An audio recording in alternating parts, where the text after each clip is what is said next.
Ya, langsung aja ya. Ya.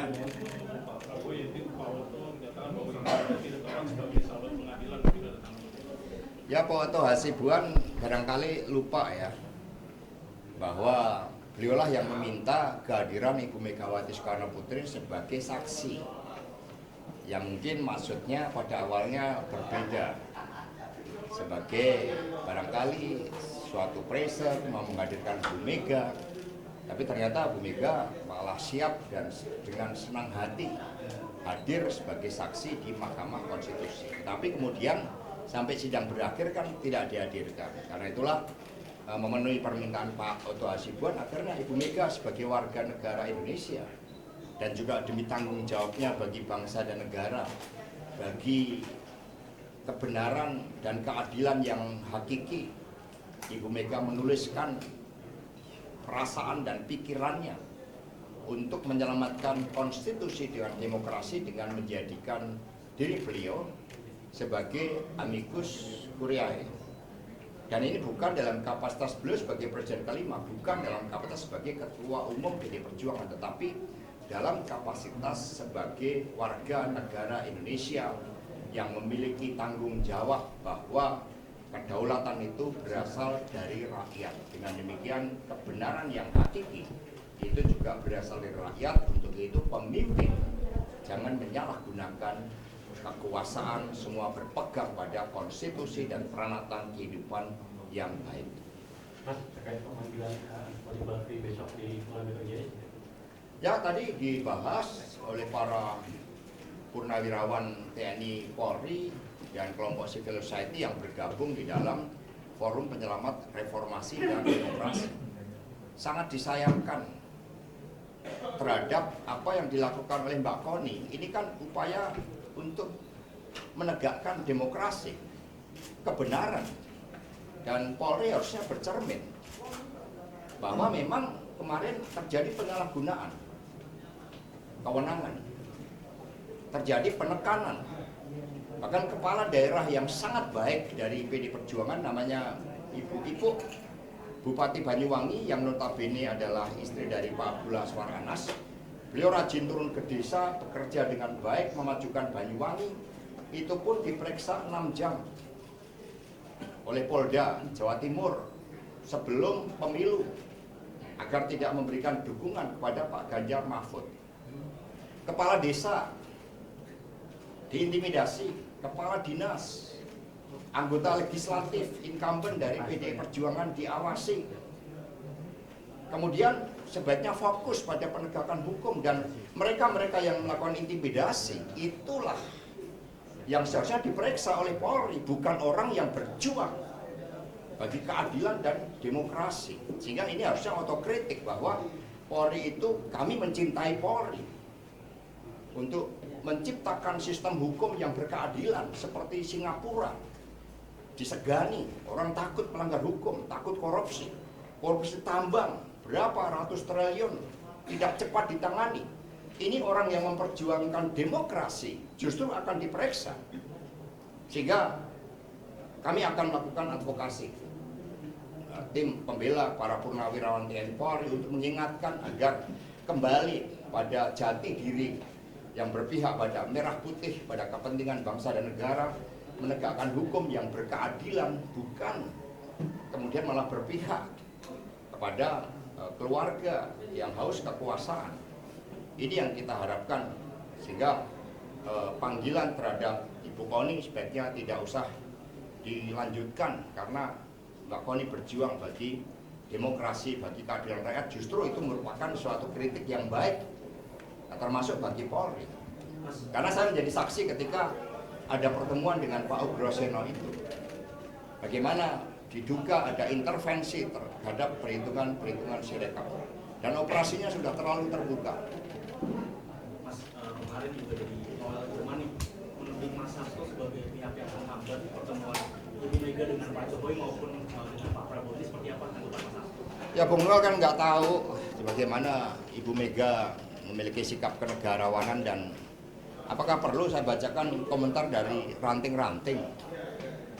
Boleh ditanya, boleh dicek, teman-teman pers silakan dicek dari bawah.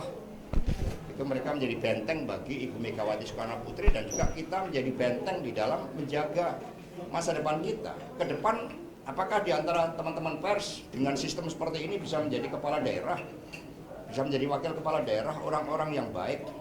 PD Perjuangan mengadakan sekolah partai, sehingga muncullah Eri Cahyadi yang merintis karir dari ASN menjadi wali kota di Semarang.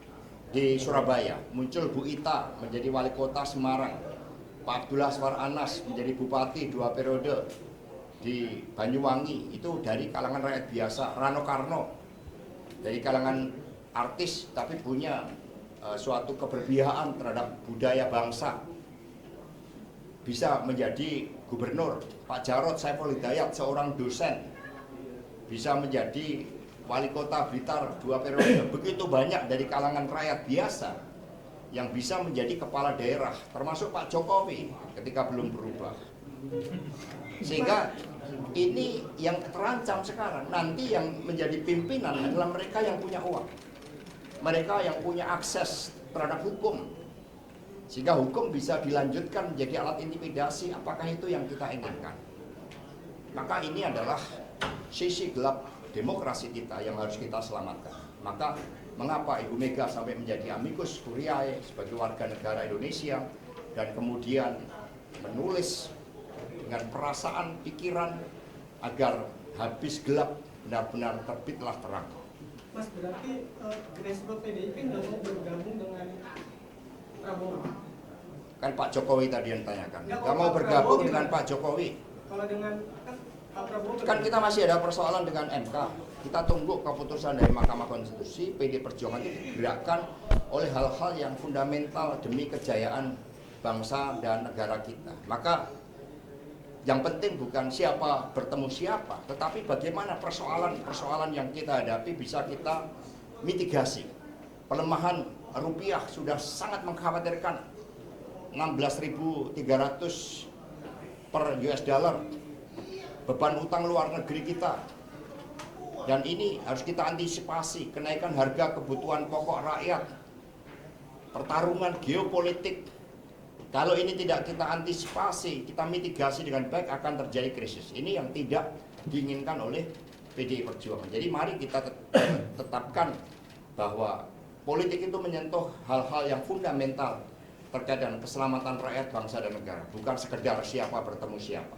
Pak, melanjutkan pertanyaan tadi, Ya. Sinol juga menyebut bahwa Mas Hasto juga sudah melakukan penghinaan terhadap Pak Jokowi karena sudah menyuruh Pak Jokowi untuk datang ke ranting sebelum ketemu sama Bu Mega. Itu bagaimana?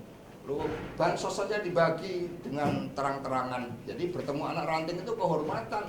Noel nggak tahu. Bertemu anak ranting, PD Perjuangan itu sumber kekuasaan. Dari yang namanya ketua umum, DPP, PD Perjuangan itu berasal dari anak ranting. Itu suatu kehormatan. Noel yang tidak tahu ya. Bukan penghinaan berarti ya? Gimana? Sudah ada aspirasi belum Pak? Tadi sudah saya jawab kan, bukan bertemu siapa dengan siapa. Ini teman-teman pers kan juga harus paham juga dong.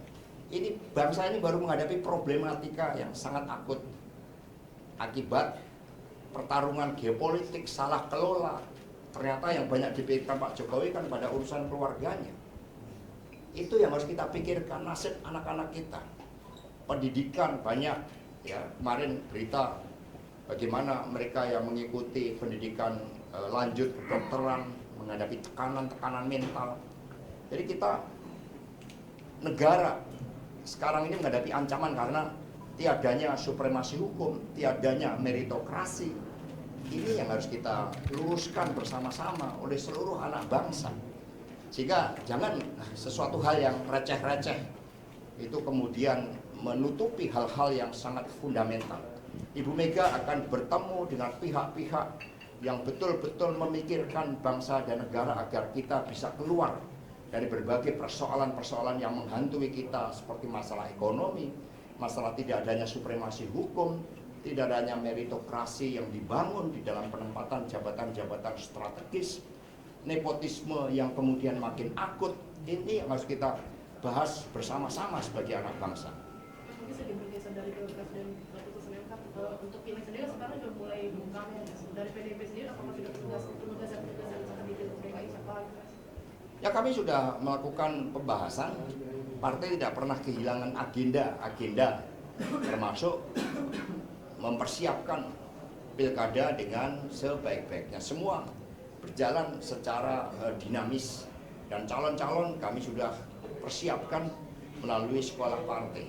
Bahkan sekarang kami tambahkan suatu penekanan terhadap pentingnya ketaatan terhadap konstitusi, terhadap budi pekerti, terhadap satunya kata dan perbuatan, dan pemimpin itu tidak boleh bohong. Nah, itu sebagai upaya di dalam menyempurnakan sistem kaderisasi di PDI Perjuangan. Pak Bobi, Mas, yang tetap ambil Pak Munir dari PDIP itu. Sudah dijawab oleh daerah.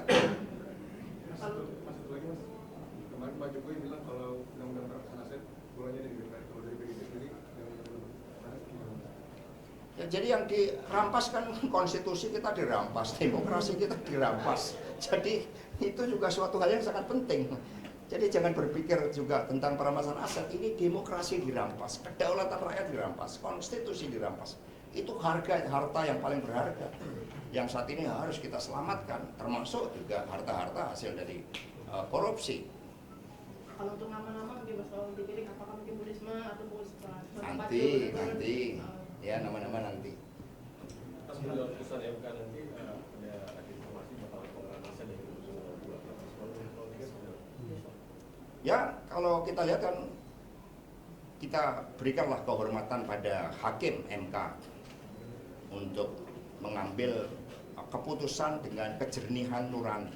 Kami percaya pada hakim Mahkamah Konstitusi untuk mengatasi berbagai kegelapan akibat keputusan yang sebelumnya dilakukan oleh Anwar Usman melalui putusan nomor 90, perkara nomor 90. Itu yang harus diatasi, dan kita percayakan pada hakim MK agar memiliki sikap kenegarawanan, jangan ditekan-tekan, apalagi melibatkan suatu masa aksi.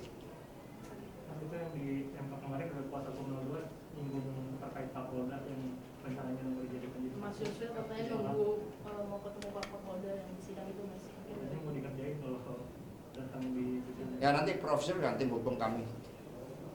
Kayak Prof. Yusril kan sikapnya juga jelas ketika putusan nomor 90 memicu kontroversi yang luar biasa. Konsistensi dari Prof. Yusril sebagai pakar hukum juga kita harapkan muncul lengkap dengan nuraninya, bukan dalam pikiran hukumnya, tetapi juga dengan nuraninya.